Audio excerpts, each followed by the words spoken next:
આ તરફ યાત્રાધામ ડાકોરમાં ફાગણી પૂનમની ધામધૂમપૂર્વક ઉજવણી કરવામાં આવી છે। રણછોડરાય મંદિરમાં રંગોત્સવ ઉજવાયો અને ભગવાન રણછોડરાય ભક્તો સાથે ધૂળેટી રમ્યા છે। યાત્રાધામ ડાકોરમાં આજે ફાગણી પૂનમને લઈને ફૂલનો શો ઉજવણી કરવામાં આવી છે। ભગવાન જે પ્રકાર તમે દ્રશ્યોમાં જોયા તે પ્રકારે સોનાની પિચકારીએ ભક્તો સાથે હોળી રમેલા છે। આ દ્રશ્યો સીધા મંદિર પરિસરના બતાવીશ। જય રણછોડ માખણ ચોરના નામથી સમગ્ર જે મંદિર પરિસર છે એ અત્યારે જે લોકો છે તે તૈનાત થઈ રહ્યા છે અને મંદિર પરિસરની અંદર અત્યારે જે પ્રકારે માહોલ છે અબીલ ગુલાલની જે ચાંદી છે તે ઉછળી રહી છે।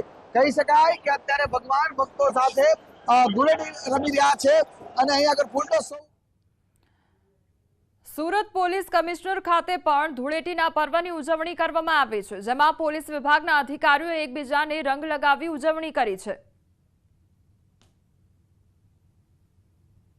પોલીસ ખાકી કપડામાં ગુનેગારો માટે કડક વલણ હોતી હોય છે, પણ આજે દ્રશ્ય છે સુરત પોલીસ કમિશનરના બંગલાના કે જ્યાં હોળી રમી રહ્યા છે। અનુપમસિંહ ગેહલોત આપણી સાથે છે, સીધે એમની સાથે વાત કરીશું। સર, પોલીસ ખાકી કપડામાં કડક વલણ સાથે જોવા મળતી હોય છે, પણ આજે રંગબેરંગી કલરો સાથે।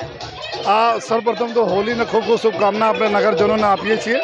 અમારા પોલીસ પરિવાર એક એવા હોય છે, અમારા સરકારી ડિપાર્ટમેન્ટમાં એક પોલીસ હોય જેના પરિવાર તરીકે અમે ઓળખીએ છીએ અને અમારા કોન્સ્ટેબલથી માંડી સિનિયર અધિકારી તક આજે હોલી એક સાથે રમી રહ્યા છે, એકબીજાને રંગ લગાવી રહ્યા છે। પાણીમાં કેસુડા કે ફૂલમાં બધા લોકો મજા લઈ રહ્યા છે અને આ રંગોમાં એક એવા રંગ બધા રંગો મળીને એવા રંગ થઈ જાય છે કે જિંદગીમાં આપણે સુખ સમૃદ્ધિ અને આપ હેલ્થને સારા રંગ રહે, અમારા સુરતવાસીઓ ખૂબ સુખી રહે એવા એક નિર્ધાર છે।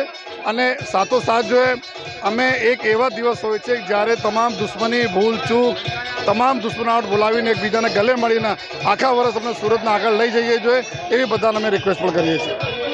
કમિશનર કહે છે તે પ્રમાણે દ્રશ્ય સીધા જોઈ શકાય છે કે તમામ અધિકારીઓ દરેક પોલીસ સ્ટેશનના ઇન્ચાર્જો પાણીની અંદર બેસીને રમતા જોવા મળે છે।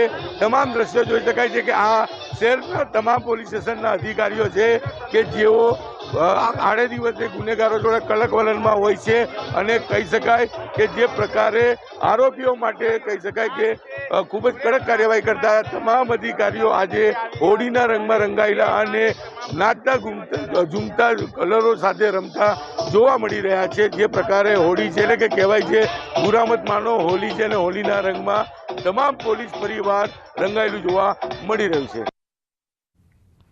ભરૂચમાં ગુજરાતીઓ સાથે બંગાળીઓએ પણ ઉજવ્યો રંગોત્સવ। ભરૂચમાં વસતા બંગાળી પરિવારોએ ઉત્સવની બંગાળી પરંપરાને જાળવી રાખવા ઉજવણી કરી તો જાડેશ્વર રોડ પર બંગાળીઓએ વસંતોત્સવનું જુલુસ કાઢ્યું અને પરંપરાગત વસ્ત્ર પરિધાનમાં રંગોની છોડો ઉડાવતા વસંત ઉત્સવની ઉજવણી કરી। યાત્રાધામ શામળાજી ખાતે આજે રંગોત્સવની ઉજવણી ભગવાન શામળિયા અબીલ ગુલાલ રંગે રંગાયા। ચાંદીની પિચકારી દ્વારા કેસુડાનો રંગ લગાવવામાં આવ્યો। હોળીનું સુંદર મજાનું મહત્વ એવું છે કે અધર્મ ઉપર ધર્મનો જય એટલે કે હોલિકાનું દહન અને પ્રહલાદનું બચવું આ સુંદર એક મનોરથ છે।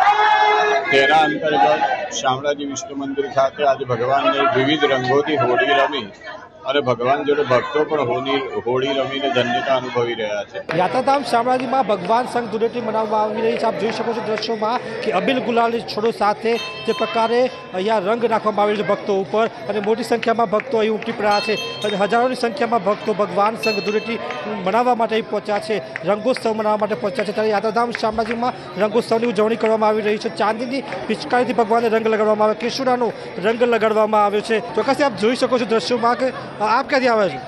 હું આકરું અરવલ્લી જિલ્લામાંથી આકરું ગામથી આવું છું અને ભગવાનના મંદિરમાં એટલી મજા આવી। હોલી હે હોલી હે, બહુ મજા આવી ભગવાનની હોલી હે।